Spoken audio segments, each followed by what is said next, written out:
O Salvador fez certa vez essa pergunta a seus discípulos: o que dará o homem em recompensa da sua alma? Essa é uma pergunta que meu pai me ensinou a ponderar cuidadosamente há vários anos.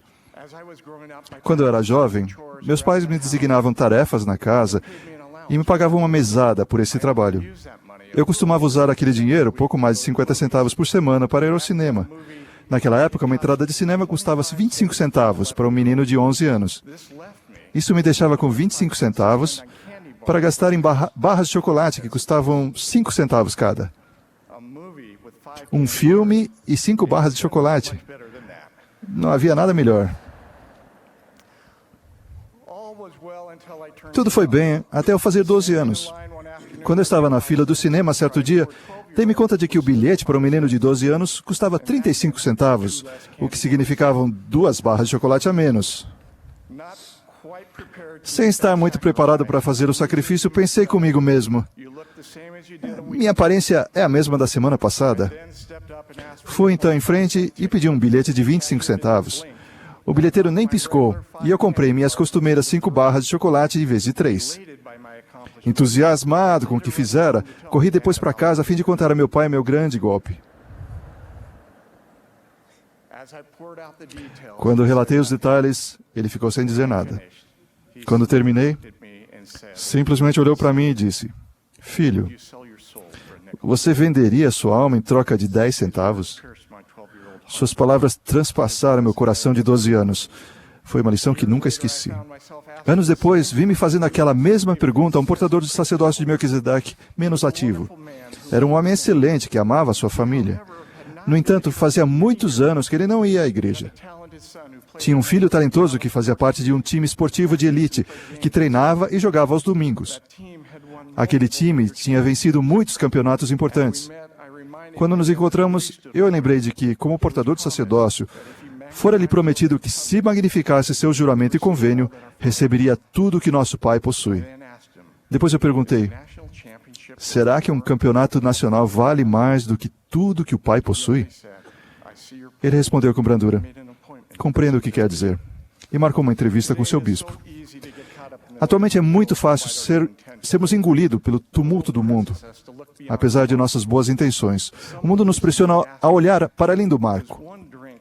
Alguém me perguntou recentemente: será que um único drink realmente importa? Percebe que essa é uma pergunta do adversário?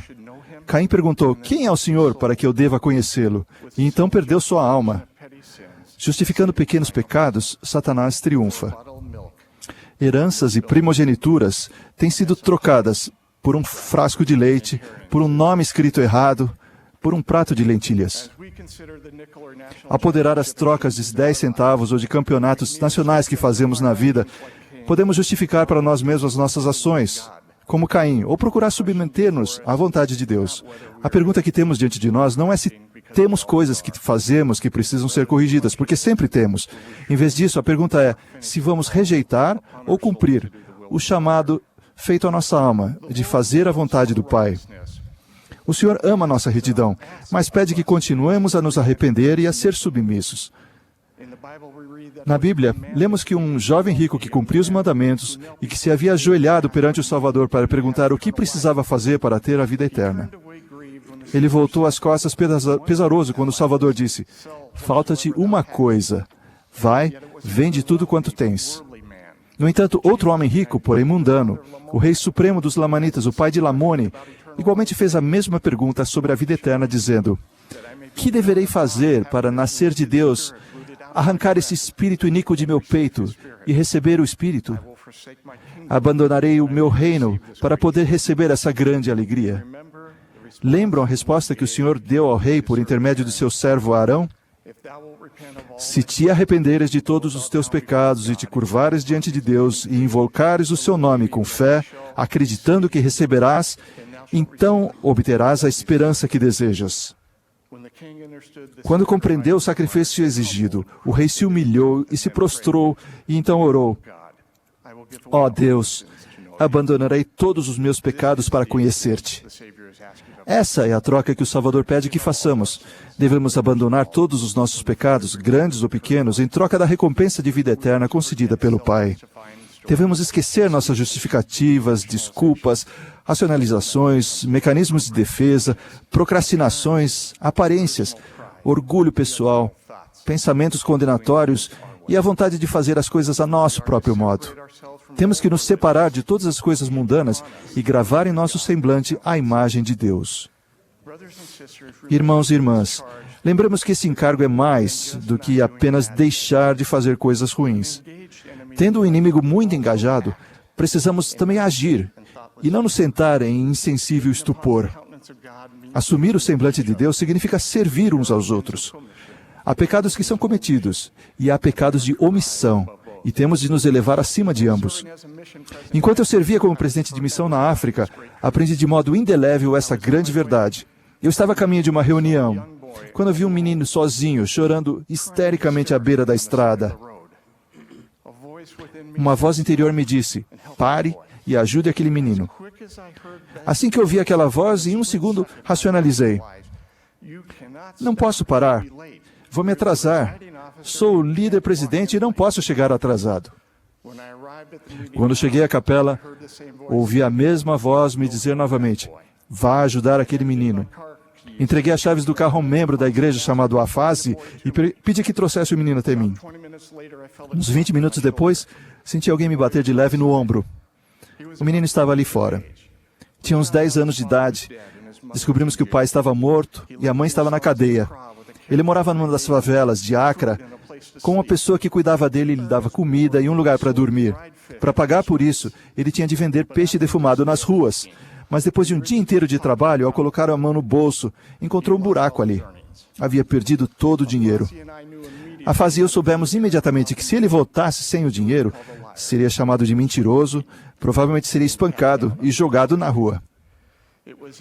Foi naquele momento de desespero que eu ouvi na rua: acalmamos seu medo, demos-lhe dinheiro para substituir suas perdas e depois o levamos de volta até a pessoa que cuidava dele.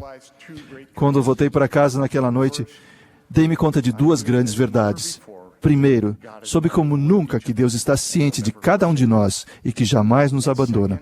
E segundo, precisamos sempre dar ouvidos à voz do Espírito dentro de nós e ir imediatamente aonde quer que ela nos conduzir, a despeito de nossos temores ou de qualquer inconveniência.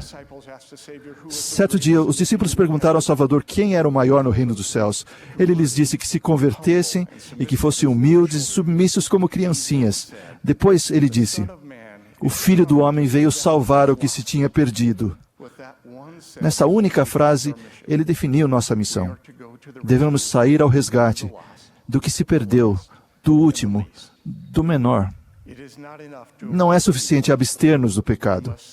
Precisamos carregar sua cruz e ocupar-nos zelosamente em ajudar os outros a se converter. Com compaixão e amor, recebemos o filho pródigo, atendemos ao choro dos órfãos em sofrimento e às súplicas dos que estão nas trevas e no desespero. Satanás não precisa fazer com que todos se tornem como Caim ou Judas, disse o elder Neil L. Maxwell.